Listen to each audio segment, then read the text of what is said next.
존경하는 국민 여러분, 박병석 국회의장님과 선배 동료 의원 여러분, 안녕하십니까? 서대문을 국회의원 김영호입니다. 저는 오늘 모두 발언은 생략하도록 하겠습니다.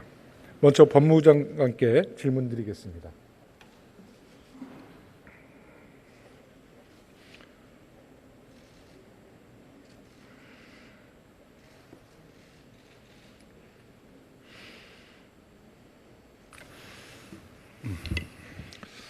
네, 저는 오늘 지난 겨울 우리 국민들의 공분을 불렀던 사건 하나만 짚고 넘어가려 합니다. 바로 지난 12월 라임 사태 김봉현과 관련된 이른바 96만 원 룸사롱 검사 술 접대 사건입니다.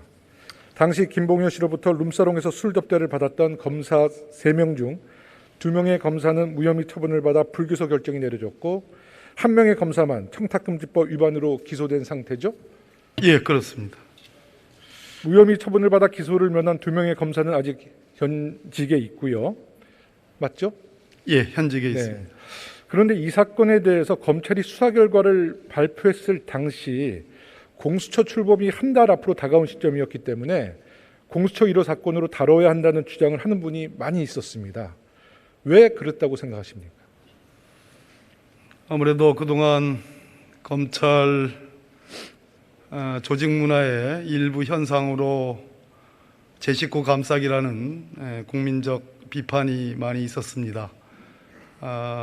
라임 사건에서 검사들에게 술 접대, 그것도 강남의 룸사롱에서 했던 사건은 많은 국민적 공분을 일으켰습니다. 그런 측면에서 검찰이 과연 제대로 수사할 거냐, 또 감찰을 제대로 할 거냐, 징계를 제대로 할 거냐에 대한 의구심이 있었기 때문에 아마도 공수처의 수사 대상이 되는 것이 좋겠다 하는 그런 여론이 있었던 것으로 알고 있습니다. 네, 잘 파악하고 계시네요. 아직 공수처에서 이 사건을 다룬다는 얘기는 못 들으셨죠? 네, 아직 못 들었습니다. 만약에 공수처가 수사를 하겠다고 나서면 어떻게 하실 겁니까? 법무부 장관으로서 검찰이 수사에 협조할 수 있도록 지휘하시겠습니까? 의원님, 그것은 지휘 여하의 문제가 아니고 공수처가 하겠다고 한다면 소정의 요건이 되는지를 먼저 심사해야 되겠습니다만은 그 술접대 사건은 청탁금지법 위반 사건인데 이런 그것은 현재 고위공직자 수사 대상에 공수처의 수사 대상에 해당되지는 않습니다. 그렇지만 지금 의원님 말씀처럼 엄정하게 하라는 그런 측면에서 당연히 법무부는 당연히 엄정한 측면에 동의하는 그런 입장입니다. 국민들의 민심의 법정에서는 이 사건이 아직 현재 진행형이라는 사실 꼭 명심해 주시기 바라겠습니다. 네. 잠시 화면을 좀 보시죠. 저 사진 보신 적 있으시죠? 네. 양주와 술잔이 가득 찬 테이블에 검사들을 위한 불기소 세트 99만 9천 원이라고 적혀 있는 게 보이실 텐데요. 술 접대를 받고도 마신 술값이 100만 원이 안 된다는 이유로 불기소 결정을 내린 검찰을 풍자하고 조롱한 사진인데요. 여기에 우리 국민들이 이 사건을 보는 관점, 그 핵심이 고스란히 담겨져 있습니다. 사실 사건 개요는 아주 간단합니다. 술값을 지불한 김봉현 씨를 포함해서 5명이 참석한 자리인데 술값 총액이 536만 원이었죠. 536만 원 술값으로 접대받은 검사가 3사람이기 때문에 대충 계산해도 각각 100만 원이 훨씬 넘는데 검찰은 그중 2 검사가 마신 술값 96만 2천 원으로 계산했어요. 2 사람은 좀 빨리 귀가했으니까 마신 술값을 그 시간만큼 더 빼줘야 되는 거 아니냐. 그리고 수사 기록 보셨는지 모르겠습니다만 거기에는 종업원 팁, 밴드비도 모두 합산해서 제외시켰다고 그러더라고요. 이런 해괴한 계산법 때문에 국민들이 공분하는 거거든요. 어떻게 생각하십니까? 네, 아마도 수사팀에서는 대법원 판례가 인정하는 법리 해석에 입각해서 지금 의원님 지적하시는 그런 수사 결론을 낸 것 같습니다. 그걸 여부를 떠나서 국민적 정서에는 맞지 않는 계산법이 아닌가 하는 생각은 갖고 있습니다만 차제에 법무부에서 할 수 있는 엄정한 조치가 있다면 엄정하게 처리를 할 예정입니다. 게다가 더 기막힌 거는요. 술값을 낸 김봉현 씨까지 접대받은 사람 숫자에 포함시켰다는 거거든요. 이런 논리라면 사람들이 택시비를 낼 때 택시기사도 같이 탔으니까 기사도 택시비를 나눠야 된다는 그런 이야기거든요. 정말 납득이 되지 않죠. 정말 저도 납득이 안 되고 장관님도 이런 계산법이 납득이 되십니까? 의원님 질타를 충분히 이해하고 있습니다. 또 정말 중요한 거는요. 이날 술자리가 어떻게 만들어졌냐는 겁니다. 라임 사태 피의자를 변호하기로 한 특수부 검사 출신 정관 변호사가 김봉현 씨에게 현직 검사들을 좀 알아두면 좋겠다라고 소개해 준 자리였습니다. 만약 이 자리에 검사가 아니라 일반 공무원, 경찰 이렇게 술 접대 받았으면 이건 청탁금지법이 아니라 뇌물죄, 알선 술해 혐의로 3명 모두 기소했을 겁니다. 그러지 않습니까? 네, 의원님 지적하시는 아까 그 법리와 관련해서도 아마 적용 법조를 청탁금지법 위반이 아니라 그것은 뇌물의 문제가 아니냐 이런 지적이신 것 같습니다. 상당 부분 공감이 가는 측면이 있습니다. 그 우리나라 공직자 사회가 가장 공정해야 되는데요. 검사가 연루된 사건과 일반 공무원이 연루된 사건이 특히 향응 제공 관련된 사건은 판이하게 다른다는 겁니다. 검사 관련된 사건은 다 쪼개기로 계산하고요. 일반 공무원 사건은 수수 접대 총액을 합산해서 처벌한다고 합니다. 그런 그 수사 자료, 5년치 수사 자료 한번 검토해 보시고요. 사실 그런 것이 있다면 바로 잡아주시기 바라겠습니다. 네, 지금 법무부에서 이런 그 술자리에 3명의 검사들이 동석해서 접대를 받은 것으로 이렇게 파악이 되고 있는데 그 중에 현재까지 감찰을 진행해 본 결과 3명의 검사 중에 한 사람은 기소를 했고요. 나머지 둘에 대해서 이제 추가적인 감찰을 하고 있는데 현재 3명 중에 기소된 검사를 포함해서 징계 혐의가 드러난 2명의 검사들에 대해서는 징계 절차를 착수하려 합니다, 의원님. 그런 측면에서 오늘 의원님의 우리 김영우 의원님의 질타에 대해서 충분히 공감하고 국민 정서와 관련해서도 거기에 부응하는 그러한 조치를 취하겠습니다. 네, 지켜보겠습니다. 이 사건이 불거졌을 당시 윤석열 검찰총장이 국정감사에서 한 발언 기억나는데요. 자, 화면 보시죠. 화면에 나와 있죠. 작년 10월 22일 국정감사 당시 윤석열 검찰총장이 한 발언입니다. 정확히 71글자로 된 이 짧은 발언을 통해 국민을 향해 3가지를 약속했습니다. 첫째, 수사 결과가 나오면 필요한 조치를 하겠다. 둘째, 사과할 일이 있으면 사과하겠다. 셋째, 근본적인 개선책을 강구하겠다. 자, 이미 12월 8일에 검사 3명에 대한 술 접대 사실은 객관적 증거로 인정된다. 이런 수사 결과가 나왔습니다. 그리고 윤 전 총장은 3월 4일에 총장직을 사임했습니다. 그 사이에 석 달의 시간이 있었죠. 그러면 장관님 솔직하게 답변해 보십시오. 윤 총장이 이 사건을 정말로 심각하게 보고 제대로 된 수사 지휘를 했다고 생각하십니까? 3월 4일 날 나가버려서 아니요. 그 3달 사이에 제대로 된 수사를 했다고 보십니까? 국정감사장에서 수사 지휘한다고 그랬잖아요. 3월 4일에 사직을 하셨으니까 그 전이라도 그렇죠. 그 전이라도 현직 총장으로 계실 때 소정에 지난 국정감사에서 했던 약속처럼 사과할 일이 있으면 사과하겠다. 적어도 사과를 하고 했는 것이 적절하지 않았을까 하는 생각을 가져보고요. 또 그러니까 수사 지휘를 제대로 했냐는 질문에 답변을 해주세요.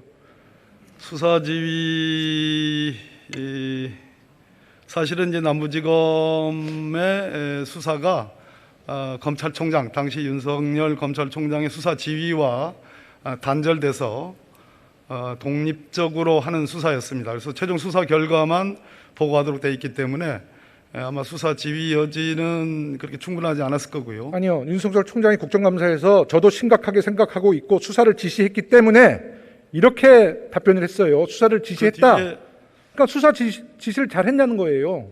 그 뒤에 사정 변경이 있어가지고요. 남부지검장 교체가 있었고 그 뒤에 독립적으로 그 라임 사건에 대한 수사가 진행이 됐습니다. 그 술접대 사건에 대해서는 제 기억으로는 그 부분 별개로 독립적으로 수사하도록 되어 있는지 여부는 제가 좀 기억이 충분치 않는데요. 전체적으로 남부지검 수사팀은 나름 수사를 했고요. 그래서 수사 결과를 도출했는데 지금 의원님 말씀하시는 것처럼 당시 검찰총장이 충분한 조치를 취했느냐라는 그 질문에 대해서는 뭐 의원님 인식과 상당 부분은 인식을 같이 하고 있습니다. 윤 총장이 이 사건 이후 필요한 조치 취하지 않았죠? 조치가 전혀 없었죠? 퇴임 전까지 특별한 얘기를 한 바가 없고요. 퇴임 이후에도 과연 그 얘기할 위치에 있느냐 여부와는 별개로 대국민 어떠한 메시지를 낸 바는 없습니다. 대검에서도 그 이후에 뭐 행정의 연속선상에서 특별한 어떤 조치나 대국민 어떤 유감의 표시 같은 건 없었다는 측면에서 장관으로서 상당히 유감의 그런 생각을 갖고 있습니다. 윤 총장이 이 사건 이후 국민들에게 사과는 안 했고요. 그건 확인된 거고요. 그렇죠? 윤 총장이 이 사건 이후 개선책 강구하지 않았죠. 적어도 총장으로 재직 시까지는 특별한 조치를 취한 바는 없습니다. 일은 한 글자로 된 이 짧은 발언에서 저는 국민을 기만한 윤 전 총장의 무책임함과 이중성을 확인할 수 있습니다. 윤 총장, 지금 총장 그만두고서 매일 얘기하는 게 정의와 공정 아닙니까?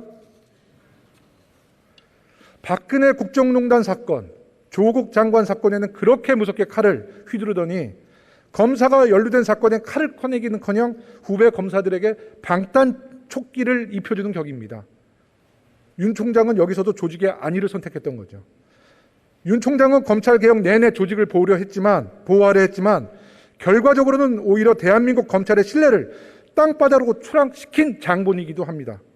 검찰개혁 멈추지 말아야 할 대목이라고 생각하는데 어떻게 생각하십니까? 검찰개혁의 필요성은 지난 수십 년간 있어 왔고요. 여러 가지 이유가 아주 다층적으로, 중첩적으로 그리고 복합적으로 작용을 한 결과가 검찰개혁의 필요성입니다. 또 검찰개혁의 방향에 대해서도 보는 사람에 따라서 다종다양합니다. 그러나 전체적으로 국민적인 공감대가 있었고 그렇기 때문에 지금 우리 정부 들어서서 검찰개혁이 주요 화두고 지금 진행이 되고 있습니다. 제도적 개혁은 상당 부분 되어 있습니다만 궁극적으로 우리 검사들이 바뀌어야 되는 소위 조직 문화의 개선이라는 측면에서는 아직 미흡한 것이 사실입니다. 한 가지만 더 질문하겠는데요. 96만 원 그 룸사롱 검사 술 접대 사건 이후에 그냥 일반 평검사들 그 내부망에서는 이와 관련된 결정에 대한 비판의 글은 하나도 안 올라왔나요? 검사들의 이거의 결정에 대한 검찰 내부의 비판 없었습니까? 의원님 지적하시는 부분 충분히 공감하고요.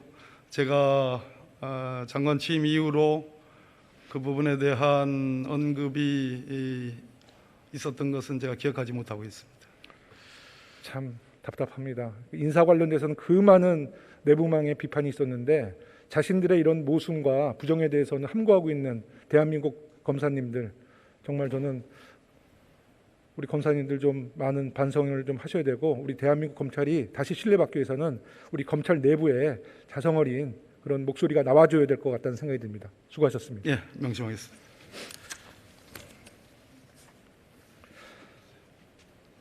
이번에는 외교부 장관님께 질문드리겠습니다.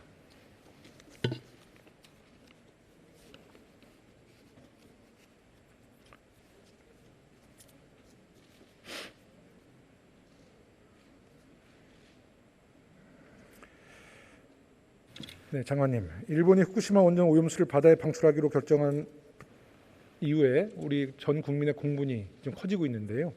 그런데 우리 국민들이 더 화가 난 또 사건이 있었습니다. 미국 정부에서는 우리 정부와는 정반대의 반응이 나왔거든요. 일본이 해양 방출 결정을 내리던 바로 그날 미 국무부가 기다렸듯이 이런 논평을 냈습니다. 후쿠시마 오염수 방출이 국제안전 기준에 부합한다. 그리고 토니 블링컨 장관은 일본 정부의 투명한 결정에 감사하다라는 발언까지 했죠. 대체 이게 어떻게 된 거죠? 일본 정부가 미국과는 사전 협의나 통보를 하고 우리한테는 한마디도 안 했다 이런 건가요? 아니면 일본 정부의 로비가 통했다는 건가요? 미국 정부도 일본 정부의 그 원전 오염수 방출 문제는 IAEA의 적합성 판정을 받아야 된다는 그런 기본 원칙은 우리하고 같습니다. 다만 이번 일본의 그 방류 결정 발표 이후 미측이 발표한 내용은 우리 정부의 판단과는 상이한 부분이 많아서 그런 부분에 대해서는 우리 정부도 여러 경로를 통해서 미측에 우리 입장을 확실하게 설명하고 미측의 이해를 구했습니다. 원전 오염수 처리 문제와 관련해서는 주변국을 철저히 무시하는 일본 정부의 이런 대응은 사실 어제 오늘의 이야기가 아닌 것 같아요. 동일본 대지진으로 원전 폭발 사고가 일어난 직후에도 그랬고요. 2013년도에 방사능 오염수 유출 사고가 있었는데 우리에게는 단 한 번도 사전 양해도 협조 요청도 없었습니다. 물론 사과도 안 했죠. 이명박 정부에서도 문재인 정부에서도 판바이 같은 일이 지금 이어지고 있는데요. 혹시 우리 정부가 취해온 대응 방식에도 문제가 있는 건 아닌지 한번 살펴봐야 될 것 같아요. 우리 정부가 일본 정부와의 관계만을 의식해서 강력한 대응 의지를 보여주기보다는 협의나 협조만을 너무 강조해왔지 않나 하는 아쉬움도 듭니다. 그동안 우리 대책을 보십시오. 방류를 했을 때 그런 대책은 나와요. 근데 방류가 되고 나면 정말 그 문제는 심각해지는 거 아닙니까? 방류 전에 사전에 그것을 저지해야 되는데 그런 대책은 아직 한 번도 나온 적이 없어요. 그래서 저는 우리가 일본에 이런 경고를 해야 된다고 봅니다. 일본이 정말 해양 방출을 강행하게 되면 우리는 후쿠시마 주변 해역에서 잡힌 수산물뿐만 아니라 일본 전 지역 모든 수산물에 대해 전면적인 수입 금지 조치를 취하겠다. 일본의 원전 오염수로 피해받을 캐나다, 멕시코, 중국, 대만, 필리핀, 태평양의 여러 섬나라들과 연대를 하고요. 전 세계 NGO들 단체들고 한데 모여서 이런 문제에 대해서 강력하게 경고를 해야 된다. 이래야지 일본이 압박감을 느끼지 않겠습니까? 어떻게 생각하십니까? 네, 정부는 우리가 일본의 그 오염수 방류 결정을 하고 그것을 이행할 경우에는 우리가 취할 수 있는 여러 가지 실효적 대응 방안을 모두 다 검토를 하고 있습니다. 그게 뭐냐는 거예요. 국민들이 이야기는 우리 정부의 실효적 정책이 뭐냐는 겁니다. 대책이 뭐냐는 겁니다. 뭐 여러 가지 방법이 있을 것 같습니다. 일본이 유엔 해양법 협약 또는 국제관습법에 따른 의무 또 이러한 의무를 성실하게 이행을 하지 않을 경우에 그런 여러 가지 대응 방안을 제가 종합적으로 검토를 하고 있습니다. 장관님, 국민의 생명과 안전이 달린 문제입니다. 외교부 차원에서 할 수 있는 가장 강력한 조치를 검토해 주시기 바라겠습니다. 5월 말에 한미 정상회담이 있다고 하는데요. 후쿠시마 원전 오염수 문제 거론될 가능성이 있습니까? 뭐 여러 가지 그 한미 간의 현안 또 지역 현안들에 관해서 협의할 예정입니다. 아직 정확한 의제가 결정된 것은 없습니다. 지난 주말에 방한한 존 케리 기후 특사도 미국이 이 문제에 개입하는 건 부적절하다면서 사실상 일본의 결정을 문제 삼지 않겠다는 입장을 밝힌 만큼 상황이 우리한테 우호적이지 않은 것 같아요. 미국도 그렇고 IAEA도 우리에게 좋은 환경은 아닌 것 같습니다. 네. 그럼에도 우리는 주변국들을 잘 설득해서 외교력을 최대한 발휘해 주셔야 될 것 같습니다. 네, 그렇게 대응을 하고 있습니다. 또 그 미국 입장도 조금 전에 말씀드린 것처럼 뭐 반드시 우리 입장과 다르다고 보지는 않습니다.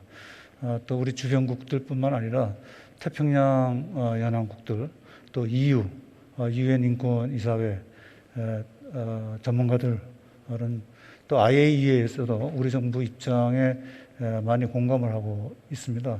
그래서 그러한 그 국제적 의견을 저희가 결집을 해서 이 문제가 우리 국민의 건강과 안전에 위협이 되지 않도록 그렇게 해결하도록 하겠습니다. 네. 다음 질문 드리겠습니다.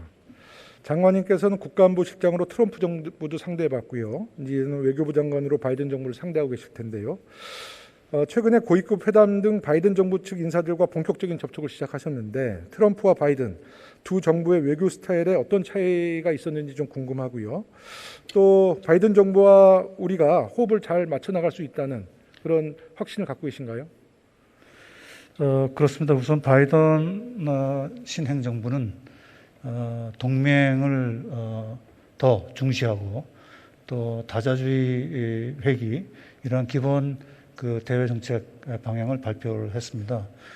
또 의원님 아시는 것처럼 바이든 진행 정부 출범 이후에 한미 간에는 정상 간의 통화 또 내달에 예정되어 있는 정상회담 외에도 지난 3월 중순에 2+2 회담 또 한미일 3국 안보실장 회담 이런 것들을 통해서 긴밀히 공조를 하고 있습니다. 바이든 정부의 대북 정책 검토 작업이 마무리되어 가고 있다고 하는데요. 장관님께서는 바이든 정부가 어떤 방향으로 대북 정책의 가닥을 잡아나갈 거로 보십니까? 현실적이고 실행 가능한 방향의 합리적 이 정책에 도달할 것으로 제가 보고 있고 그 과정에서 우리 정부의 의견을 충분히 반영할 것으로 기대하고 있습니다. 그러니까 우리가 공들여온 한반도 프로세스에 대한 우리 정책을 미국이 뭐 전격적으로 다 수용하지 않더라도 이제 조율을 할 텐데요. 가장 우려되는 부분, 가장 어려운 부분으로 예상되는 쟁점은 무엇이 있나요? 쟁점이라기보다는 이 한반도의 그 완전한 비핵화 또 이를 통한 한반도에서의 항구적 평화 정착 이러한 목표에 대해서는 한미 간의 의견이 일치되고 있고 다만 그것을 어떻게 효과적으로 추진하느냐에 대한 그 의견을 좀 조율을 하고 있습니다. 그래서 지난번 2+2 회담 결과 한미는 이 문제를 해결하기 위해서는 완전히 조율된 전략을 수립하고 그 전략을 바탕으로 양국 간에 긴밀히 공조한다는 큰 원칙에 합의를 했습니다. 그래서 이번 한미 정상회담 때까지 그러한 노력을 계속해서 정상회담 결과가 한반도 평화 프로세스를 정착시키는 그런 좋은 계기가 될 것으로 저희는 기대를 하고 있습니다.